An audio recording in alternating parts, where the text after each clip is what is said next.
everybody, I'm with Daniel Placeres. He's actually a professional boxer and supposedly he's undefeated, so tell me a little bit about that. My alias in professional boxing is Raspy, that's my name. I'm currently 5-0, I have 4 knockouts. I had 2 vicious knockouts, which the guys were a little unconscious.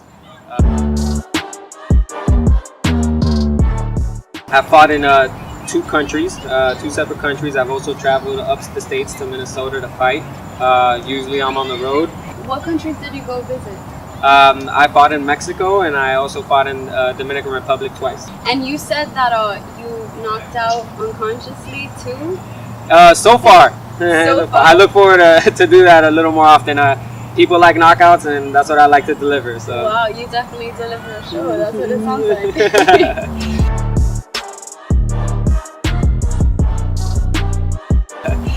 So, tell me about why you started doing boxing and like what actually led you to the sport. I started boxing right after high school. I was like 17, 18 years old. I grew up playing basketball. I actually looked up to my big brother and always wanted to be like my big brother. So,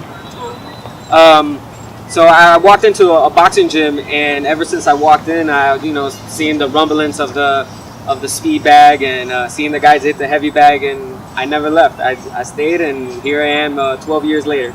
That's nice. That's awesome. So how is it when you train? Like, how do you train? How long do you train with your trainer? How is it? How many trainers have you had? Right. I've had 2 trainers in my professional career.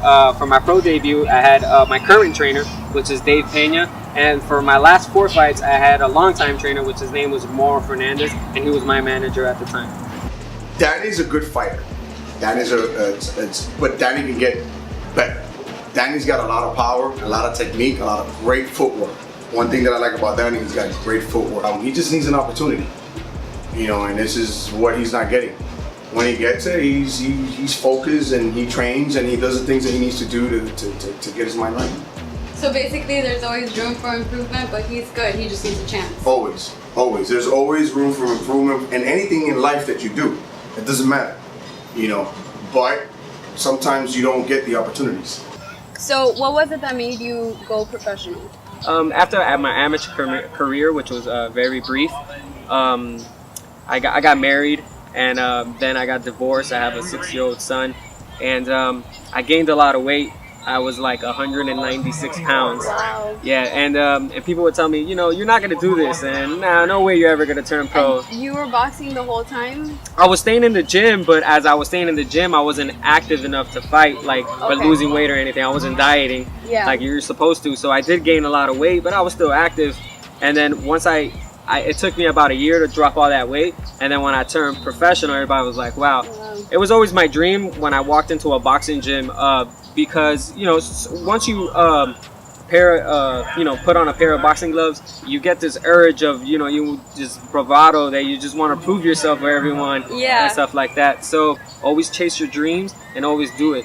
Number 2 is to also inspire my son to whatever that he wants to do, that believe that he can do it. That there's going to be a lot of roadblocks on the way, but little by little you get to your goal. And thirdly, I want to be a world champion. I want to be recognized and go down in the books as one of the best fighters.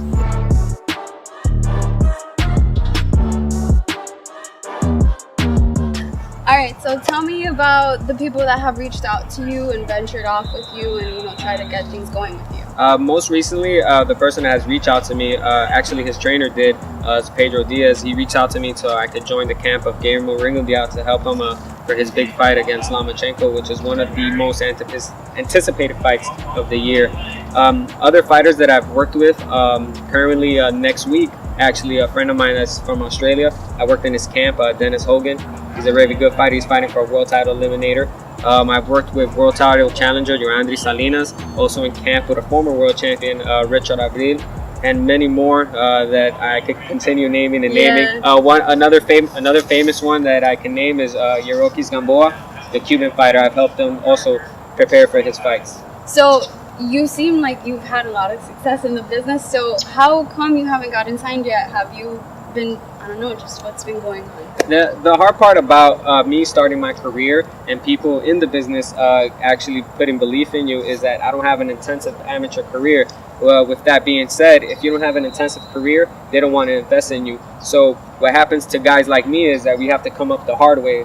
We have to come up fighting guys that had the Olympic experience, and then we get like the low ball end of it. And like, when you say intensive career, what do you necessarily mean? well, these guys actually they started boxing at 7 years old, and they traveled the world, in world tournaments and most importantly the Olympics. I feel like I would be scared to have my kids so young boxing like that. I don't know, whatever. I mean, it's not as dangerous as people think. It actually, like any other martial art, it instills a lot of discipline inside and outside the ring in your life.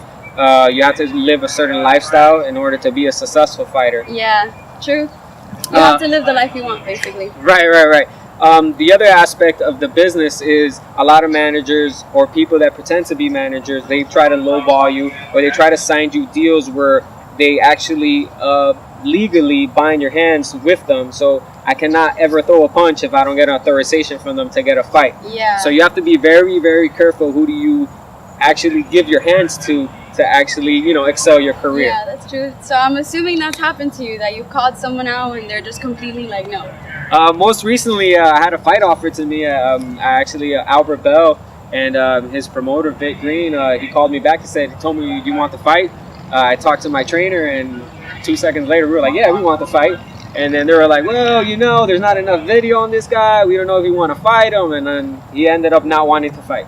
Oh, wow. What a disappointment. A little bit, because I was going to knock him out. Wow. Well, I guess that sounds like he's calling you out if you're watching, so. Absolutely. All right, guys. Well, this was my interview with Daniel Placeres. I wish you the best of luck with your boxing career. I'm pretty sure you're going to be really fine. Thank you very much. I also want to thank Ellie for taking her time and coming out to see me train, and also for her to learn herself how to defend herself. Wish me luck, guys. Thank you. And you think he's capable of winning? Absolutely. He's 5-0. Absolutely. I wouldn't be training him if I didn't believe in him. And I've always told him I believe in him. He just needs a shot. He needs an opportunity to get it done. That's it.